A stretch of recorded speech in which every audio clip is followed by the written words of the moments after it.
atoms as well as the atom's disintegration in radioactivity, and one theory stipulated that space and time were interrelated and curved. Women, some of whom were scientists, flaunted newfangled haircuts and clothes called fashions. Novels read like streams of dreamlike consciousness, and many celebrated paintings depicted only shapes and colors.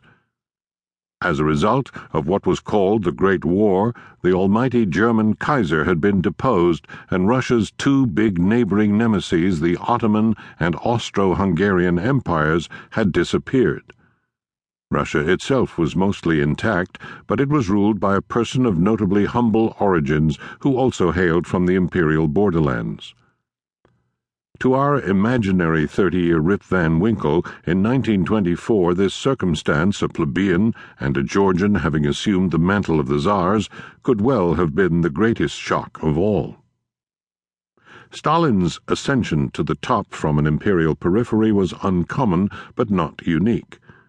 Napoleone di Buonaparte had been born the second of 8 children in 1769 on Corsica, a Mediterranean island annexed only the year before by France. That annexation allowed this young man of modest privilege to attend French military schools. Napoleon, in French, never lost his Corsican accent, yet he rose to become not only a French general, but by age 35, hereditary emperor of France. The plebeian Adolf Hitler was born entirely outside the country he would dominate. He hailed from the Habsburg borderlands, which had been left out of the 1871 German unification. In 1913, at age 24, he relocated from Austria-Hungary to Munich, just in time, it turned out, to enlist in the Imperial German Army for the Great War. In 1923, Hitler was convicted of high treason for what came to be known as the Munich Beer Hall Putsch. But a German nationalist judge, ignoring the applicable law, refrained from deporting the non-German citizen. 2 years later, Hitler surrendered his Austrian citizenship and became stateless. Only in 1932 did he acquire German citizenship, when he was naturalized on a pretext. The next year, Hitler was named Chancellor of Germany on his way to becoming dictator. By the standards of a Hitler or a Napoleon, Stalin grew up as an unambiguous subject of his empire, Russia, which had annexed most of Georgia fully 77 years before his birth. Still, his leap from the lowly periphery was improbable. Stalin's dictatorial regime presents daunting challenges of explanation. His power of life and death over every single person across 11 time zones, more than 200 million people at pre-war peak, far exceeded anything wielded by Tsarist Russia's greatest autocrats.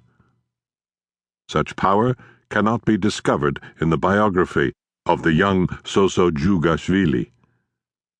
Stalin's dictatorship, as we shall see, was a product of immense structural forces: the evolution of Russia's autocratic political system, the Russian Empire's conquest of the Caucasus, the Tsarist regime's recourse to a secret police and entanglement in terrorism, the European castle-in-the-air project of socialism, the underground conspiratorial nature of Bolshevism, the failure of the Russian extreme right to coalesce into a fascism despite all the ingredients, global great power rivalries, and a shattering world war.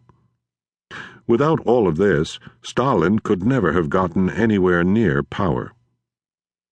Added to these large-scale structural factors were contingencies such as the abdication of Tsar Nicholas II during wartime, the conniving miscalculations of Alexander Kerensky, the actions and especially inactions of Bolshevism's many competitors on the left, Lenin's many strokes and his early death in January 1924, and the vanity and ineptitude of Stalin's Bolshevik rivals.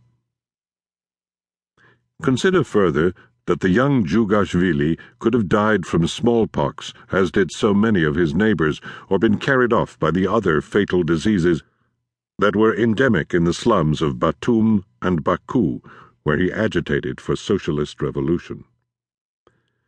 Competent police work could have had him sentenced to